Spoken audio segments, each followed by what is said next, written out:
جیسے سکول میں امتحان ہوتا ہے، ایک اے پیپر ہوتا ہے، ایک بی پیپر ہوتا ہے، دونوں میں پاس ہو جائیں تو بس اگلی کلاس میں چلے جاتے ہیں۔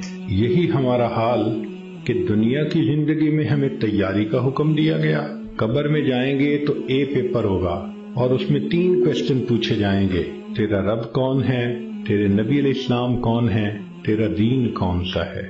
اور جب انسان قیامت کے دن اٹھے گا تو پھر اس کا بی پیپر لیا جائے گا، اور بی پیپر کے اندر 4 کوسچن ہوں گے، تم نے زندگی کیسے گزاری، جوانی کیسے گزاری، کدھر سے کمایا، کہاں پہ خرچ کیا، اور تم نے اپنے علم پہ کتنا عمل کیا۔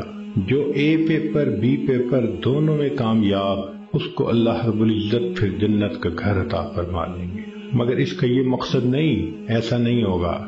جیسے زندگی گزری ہوگی ویسا انسان قبر میں جواب دے سکے گا۔ جس نے دنیا میں نمازیں نہ پڑھی، جو بے پردہ پھرتی رہی، جس نے غیبت کی، لوگوں کے دل دکھائے، اللہ کی بندیوں کے لیے جو وبال جان بن کر پھرتی رہی، جب یہ قبر میں جائے گی تو یہ نہیں کہہ سکے گی کہ میرا دین اسلام ہے۔ اس کا تو طرز زندگی ہی اور تھا، ان کی تعلیمات کو اپنایا نہیں، ان کی سنتوں کی دھیان نہیں دیا۔ تو اس لیے کتنے لوگ ہوتے ہیں جو موت کے وقت کلمہ پڑھنا چاہتے ہیں، پڑھ نہیں پاتے۔ چنانچہ ایک ڈاکٹر ہیں، ڈاکٹر نور محمد صاحب، ملتان کے ہیں، انہوں نے زندگی کے 35 سال ایمرجنسی وارڈ کے اندر ڈیوٹی کی۔ انہوں نے موت کے اوپر ایک کتاب لکھی ہے، اس میں وہ لکھتے ہیں کہ ایمرجنسی وارڈ میں تو لوگ آتے ہیں جو آخری لمحوں پر ہوتے ہیں اور بہت سارے فوت بھی ہو جاتے ہیں۔ تو جب بھی کوئی ایسا بندہ میرے سامنے آتا، میں اسے کلمہ پڑھنے کی تلقین کرتا۔ وہ کہتے ہیں کہ میرا تجربہ یہ ہے کہ 100 میں سے 95 بندوں کو کلمہ پڑھنا نصیب نہیں ہوتا۔ تو ان سے پوچھا گیا کہ کیسے؟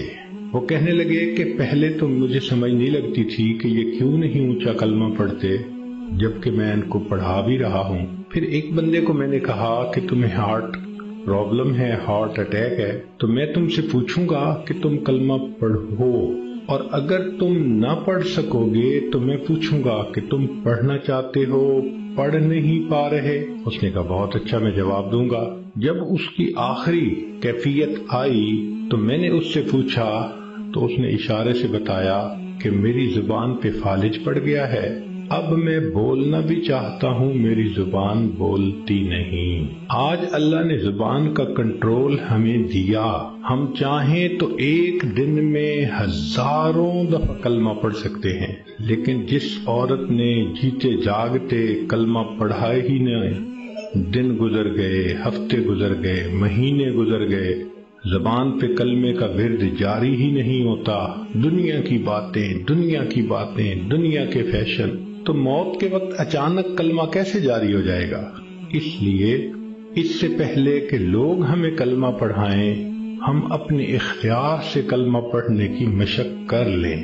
تو دنیا کی زندگی میں ہم آئے ہیں آخرت کی تیاری کرنے کے لیے۔ ہماری مثال ایسی ہے کہ جیسے ایک آدمی کا ویزا لگ چکا ہو اور وہ بورڈنگ پاس لے کر لاؤنج کے اندر پہنچ گیا ہو اور اپنی فلائٹ کے اناؤنس ہونے کا انتظار کر رہا ہو۔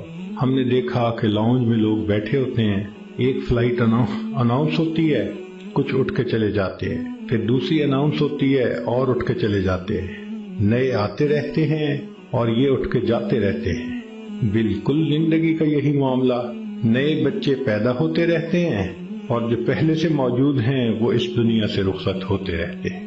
ہم سب کا موت کا ویزا لگ چکا، ہم لاؤنج میں ہیں، کب ہماری فلائٹ ہے یہ بھی ہمیں پتہ نہیں۔ نبی علیہ الصلوۃ والسلام نے ارشاد فرمایا، میری امت کی عمریں بین 70 و 60، 60 اور 70 کے درمیان ہوں گی، یعنی ایسا بھی ہوگا کہ کسی کی عمر 100 سال یا اس سے زیادہ، اور ایسا بھی ہوگا کہ کوئی پیدا ہوتے ہی بچہ مر جائے گا۔ تو جب اوسط نکالیں گے تو گراس ایوریج اس امت کی 60 سے 70 سال بنے گی۔ جن لوگوں کی زندگی ہے ہی 60 سے 70 سال، تو جو عورتیں 40 سے اوپر پہنچ گئیں وہ اپنی زندگی کے ظہر اثر کا وقت گزار رہی ہیں، اور ظہر اثر کے بعد پھر مغرب ہوتے ہوئے دیر نہیں لگا کرتی۔ ہم نے خود تجربہ کیا ہے کہ کئی کام اکٹھے ہوتے ہیں تو سوچتے ہیں کہ ہم چھٹی کے دن کریں گے، اور چھٹی کے دن جب صبح ہوتی ہے تو دل میں بڑا مان ہوتا ہے، لمبا دن پڑا ہے، کوئی بات نہیں۔ لیکن کام کرتے کرتے جب ظہر گزر جاتی ہے تو پھر بندے کو پینک کنڈیشن ہونی شروع ہو جاتی ہے۔ وہی بندہ جو تسلی میں تھا کہ لمبا دن پڑا ہے، اب ہاتھ پاؤں پھول رہے ہوتے ہیں اور وہ کہتا ہے جی دن تو نکل گیا، جلدی سے کام سمیٹو۔